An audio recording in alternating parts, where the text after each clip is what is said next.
Hi, welcome to the first edition of Crane's Couch. I'm going to be coming from my couch to read you various books, obviously science and engineering based, my personal favorite. So our first book that we're going to be reading is Rosie Revere, Engineer. So we're just going to take a minute. I want you to look over the cover of this book and think about what do you see and notice on the cover of the book? What do you see and notice on the cover of the book?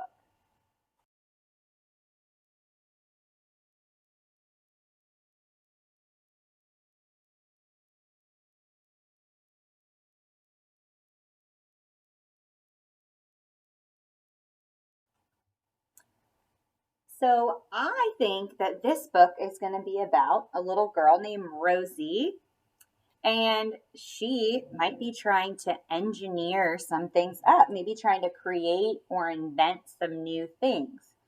Looks like there's a guy with a balloon or a garbage bag wrapped around him.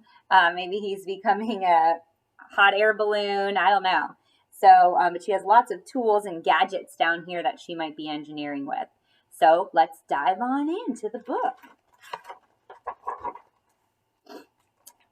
This is a story of Rosie Revere, who dreamed of becoming a great engineer. In Lila Greer's classroom at Blue River Creek, young Rosie sat shyly, not daring to speak.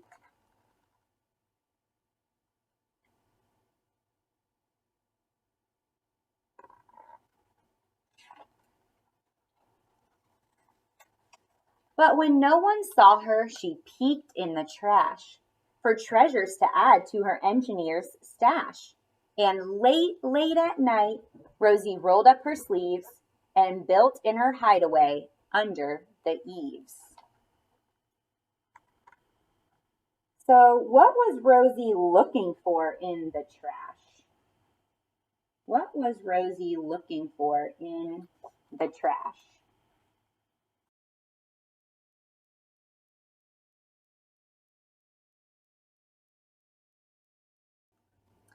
So it seems to me that Rosie was looking for some things, some gadgets and things like that to add to her collection and adding to all of these, kind of like we do in the maker space, right? We use trash and things like that to build because we reuse those things. So I think Rosie is probably doing similar things at home. Alone in her attic, the moon high above, dear Rosie made gadgets and gizmos she loved. And when she grew sleepy, she hid her machines far under the bed where they'd never be seen.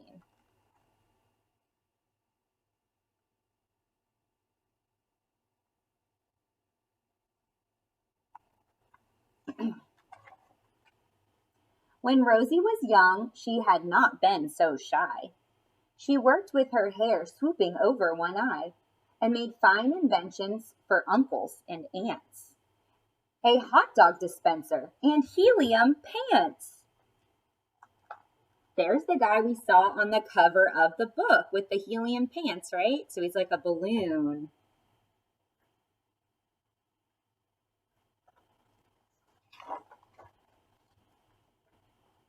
The uncle she loved most was zookeeper Fred. She made him a hat to keep snakes off his head. From parts of a fan and some cheddar cheese spray, which everyone knows keeps the pythons away.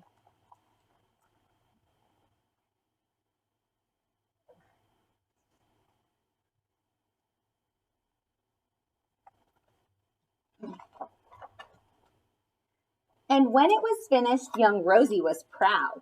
But Fred slapped his knee and he chuckled out loud. He laughed till he wheezed and his eyes filled with tears, all to the horror of Rosie Revere, who stood there embarrassed, perplexed, and dismayed. She looked at the cheese hat and then looked away. I love it, Fred hooted. Oh, truly I do. But Rosie Revere knew that could not be true. She stuck the cheese hat on the back of her shelf and after that day kept her dreams to herself. So what made Rosie stop creating inventions? What made Rosie stop creating inventions?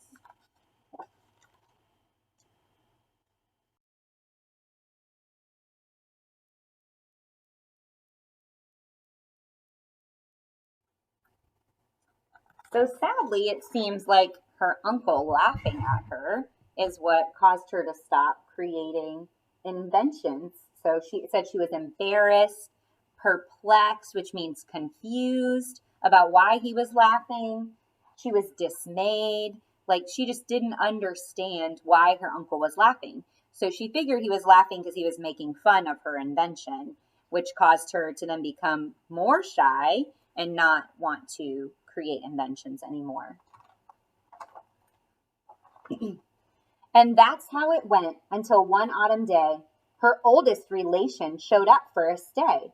Her great great Aunt Rose was a true dynamo who'd worked building airplanes a long time ago.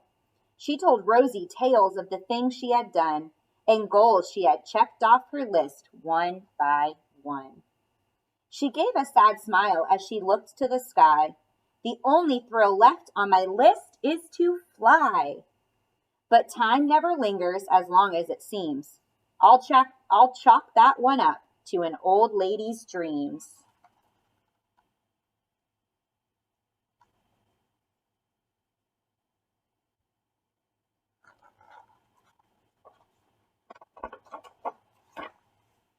That night, as Rosie lay wide-eyed in bed, a daring idea crept into her head. Could she build a gizmo to help her aunt fly? She looked at the cheesehead hat and said, "No, not I." But questions are tricky and some hold on tight, and this one kept Rosie awake through the night. So when dawn approached and red streaks lit the sky, young Rosie knew just how to make her aunt fly. I wonder how she's going to make her aunt fly. I don't know. There's a little helicopter down here. There's some birds that might be helping her think of her idea to make her aunt fly. She worked and she worked till the day was half gone, then hauled her cheesecopter out onto the lawn to give her invention a test just to see the ridiculous flop it might turn out to be. So cheesecopter. So it sounds like she combined her idea of the hat that she made for her uncle with this helicopter that she's making for her aunt.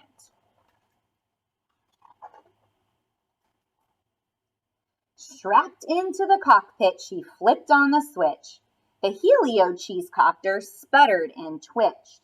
It floated a moment and whirled round and round, then froze for a heartbeat and crashed to the ground.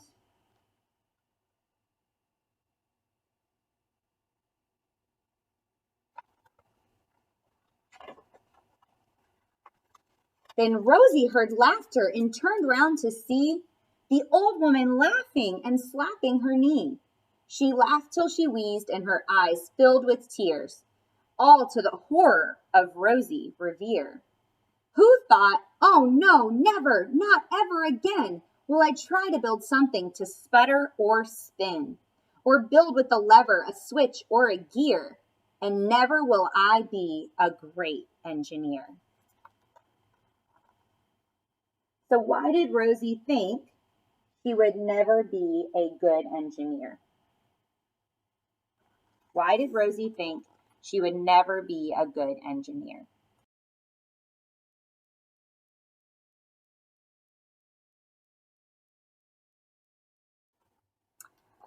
So I think Rosie thought she would never be a good engineer because she kept failing at her designs, right? Or she thought she was failing.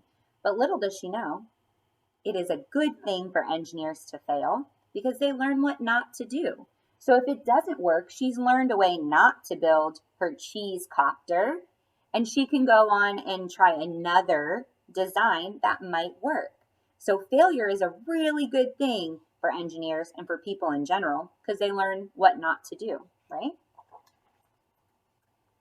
She turned round to leave, but then Great-Great-Aunt Rose grabbed hold of young Rosie and pulled her in close and hugged her and kissed her and started to cry. You did it! Hooray! It's the perfect first try. This great flop is over. It's time for the next. Young Rosie was baffled, embarrassed, perplexed. I failed, said dear Rosie. It's just made of trash. Didn't you see it? The cheese copter crashed. Yes, said her great aunt. It crashed, that is true. But first, it did just what it needed to do. Before it crashed, Rosie, before that, it flew.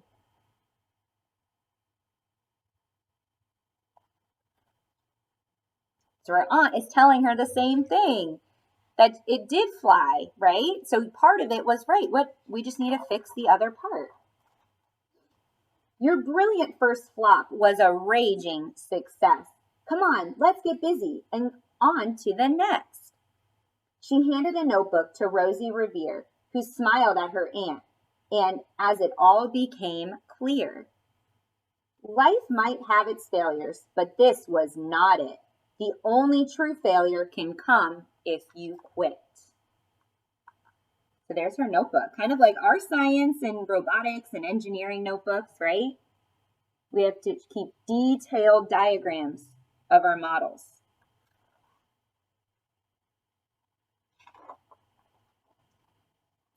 They worked till the sun sneaked away to its bed.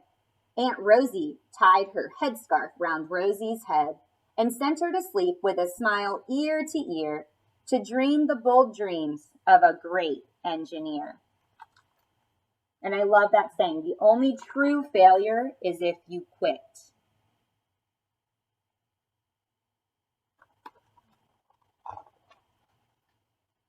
At Blue River Creek, all the kids in grade 2 build gizmos and gadgets and doohickeys too. With each perfect failure, they all stand and cheer, but none quite as proudly as Rosie Revere.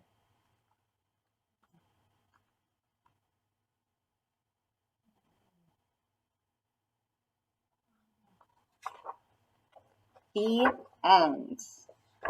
So there is a little historical note in the background that I'm going to read to you that's pretty cool and interesting that has to do with the red scarf.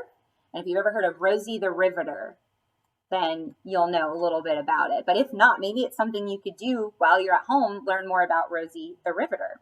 So during World War II, millions of women in the United States, the United Kingdom, Australia, Canada, New Zealand, the Soviet Union, and other allied nations working to provide the food and equipment needed for the war effort. Some worked on farms to grow food for the troops. Others built ships, airplanes, tanks, and jeeps. With the help of many women, American factories produced more than 300,000 aircraft, 86,000 tanks, and 2 million army trucks during the war. In the United States, these women were represented by Rosie the Riveter, the scarf-wearing fictional character whose slogan was, "We can do it." So that's what this is based off of, with the little scarf around her head, Rosie the Riveter. So with all the men off to war, because women didn't really join the army or military back then, right? Or weren't allowed to. So during the war, the women were at home and all the men were off to war. And so they needed some people to work in the factories and on the farms.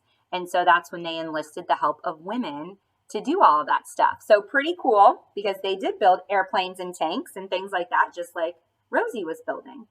Well, I hope you enjoyed our first edition of Crane's Couch. And I might be coming to you maybe from my porch. You can see the beautiful river and the trees outside in the background, just to be outside a little bit. But check back for some more books, some more read alouds. All right. Bye, guys.